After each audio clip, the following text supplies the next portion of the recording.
സമാധാന ചർച്ചകൾ ഒരു ഭാഗത്ത് പുരോഗമിക്കവേ ഇറാനെയും അവരുടെ നിഴൽ സേനയ്ക്കുമെതിരെ കനത്ത ആക്രമണം അഴിച്ചുവിട്ടിരിക്കുകയാണ് ഇസ്രായേൽ. ഇസ്രായേലിനെതിരെ ആക്രമണം ശക്തമാക്കുമെന്ന് ഇറാന്റെ ഭീഷണി നിലനിൽക്കെയാണ് കനത്ത ആക്രമണം IDF നടത്തിയത്. തെക്കൻ ലെബനനിൽ ഹിസ്ബുള്ള ഗ്രൂപ്പിന്റെ ഉന്നത കമാൻഡറടക്കം 11 പേരെയാണ് ഇസ്രായേൽ സേന വധിച്ചത്.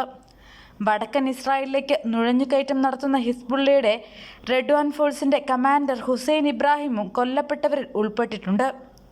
ഇന്നലെ ടയർ മേഖലയിലൂടെ മോട്ടോർ സൈക്കിളിൽ സഞ്ചരിക്കവെയാണ് ഹുസൈന് നേരെ ഇസ്രായേലി ഡ്രോൺ ബോംബ് വർഷമുണ്ടായത്. ഇതിനിടെ തെക്കൻ ലെബനനിലെ നബാത്തിയയ്ക്ക് സമീപം ഹിസ്ബുള്ളയുടെ ആയുധ ഡിപ്പോയും ഇസ്രായേൽ ബോംബിട്ട് തകർത്തിട്ടുണ്ട്. ഇതിൽ 10 പേർ കൊല്ലപ്പെടുകയും 5 പേർക്ക് പരിക്കേൽക്കുകയും ചെയ്തിട്ടുണ്ട്. നേരത്തെ ഹമാസ് മുൻ തലവൻ ഇസ്മായിൽ ഹനിയ, ഹിസ്ബുള്ള ഉന്നത കമാൻഡർ ഫൗദ് ഷുക്കർ എന്നിവരെ ഇസ്രായേൽ ജൂലൈയിൽ വധിച്ചിരുന്നു. ഇതിന്റെ തിരിച്ചടിയായി ഇസ്രായേലിനെ നേരിട്ട് ആക്രമിക്കാൻ ഇറാനും ഹിസ്ബുള്ളയും ഒരുങ്ങുന്നതിനിടെയാണ് കനത്ത ആക്രമണം ഇസ്രായേലിന്റെ ഭാഗത്തു നിന്നും ഉണ്ടായിരിക്കുന്നത്. അതിനിടെ ഗാസ ഇസ്രായേൽ ആക്രമണത്തിൽ ശാശ്വതമായ വെടിനിർത്തൽ കരാർ ഉറപ്പിക്കുന്നതിനുള്ള 11 മണിക്കൂർ ചർച്ചകൾക്കായി US state secretary Antony Blinken ഇസ്രായേലിലെത്തി. 10 മാസമായി തുടരുന്ന സംഘർഷത്തിൽ വെടിനിർത്തൽ കരാർ ഉണ്ടാക്കാനുള്ള വാഷിംഗ്ടണിന്റെ പുതിയ ശ്രമങ്ങളുടെ ഭാഗമായാണ് ബ്ലിങ്കൻ ഇന്നലെ ടെൽ അവീവിലെത്തിയത്. ഖത്തർ, ഈജിപ്ത് എന്നീ രാജ്യങ്ങളുടെ പിന്തുണയോടെയാണ് ബ്ലിങ്കന്റെ ഒത്തുതീർപ്പ് ശ്രമം. കഴിഞ്ഞ മാസം ഹിസ്ബുള്ള ഉന്നത കമാൻഡറും ഹമാസ് രാഷ്ട്രീയ മേധാവി ഇസ്മായിൽ ഹനിയയും കൊലപ്പെടുത്തിയതിനു ശേഷം ചർച്ചകൾ അടിയന്തര ആവശ്യമായി ഉയർന്നു.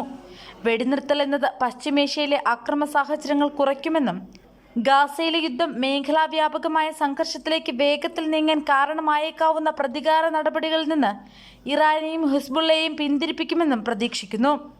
ഒക്ടോബറിൽ യുദ്ധം ആരംഭിച്ചതിന് ശേഷമുള്ള ബ്ലിങ്കന്റെ 9ാമത്തെ യാത്രയാണിത്. വെടിനിർത്തൽ കരാറിൽ തീരുമാനമെടുക്കുമെന്നും ബന്ദികളെയും തടവുകാരെയും മോചിപ്പിക്കാനും ശ്രമിക്കുമെന്നും ബ്ലിങ്കൻ പറഞ്ഞു. ഈജിപ്തിലേക്ക് പോകുന്നതിന് മുമ്പ് ഇന്ന് ബ്ലിങ്കൻ ഇസ്രായേൽ പ്രധാനമന്ത്രി ബെഞ്ചമിൻ നെതന്യാഹു ഉൾപ്പെടെയുള്ള മുതിർന്ന നേതാക്കളുമായി കൂടിക്കാഴ്ച നടത്തുമെന്ന് പ്രതീക്ഷിക്കുന്നു. കഴിഞ്ഞയാഴ്ച ഖത്തർ തലസ്ഥാനമായ ദോഹയിൽ നടന്ന 2 ദിവസത്തെ ചർച്ചകൾക്ക് ശേഷം അന്താരാഷ്ട്ര മധ്യസ്ഥരായ US, ഖത്തർ, ഈജിപ്ത് എന്നിവ ശുഭാപ്തി വിശ്വാസം പ്രകടിപ്പിച്ചിരുന്നു. തീരുമാനമാകാത്ത കാര്യങ്ങൾ സംബന്ധിച്ചുള്ള ചർച്ചകൾ ബുധനാഴ്ചയോ വ്യാഴാഴ്ചയോ കെയ്റോയിൽ പുനരാരംഭിക്കുമെന്ന് പ്രതീക്ഷിക്കുന്നു.